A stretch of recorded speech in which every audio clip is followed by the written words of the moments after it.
Huyu ndiyo kijana ambaye anakwambia afanye kazi ambayo mshahara wake chini ya 700,000. Sawa, yani kama kuna kazi sijui 600,000, yeye hiyo kazi afanye. Sawa bwana. Shenzi kabisa karakandilu mkubwa huyu. Sasa sijui tumwambie mapema au tuachane naye kwanza, jua limpige kwanza. Yaani chini, yani kuanzia 700,000 ndo anafanya kazi kuendelea. Hebu msikilizeni hapa.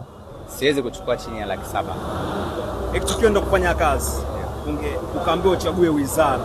Ungechagua kufanya kazi wizara gani? Obviously wizara ya fedha. Wizara ya fedha. Tubaki hapo kwenye pesa. Mshahara wako ambao huwezi kuchukua kabisa. Yaani ukiambiwa bwana tunakulipa kiasi hichi, mimi sitaki kazi, unakataa, ni kiasi gani? Siwezi kuchukua chini ya 700,000. Kabisa. Siwezi. 500,000 mtu anakuja utaki. Bana. Unahisi kwa nini una hiyo value? Maisha expense za maisha ya hapa mjini especially, bora ingekuwa huko mbali.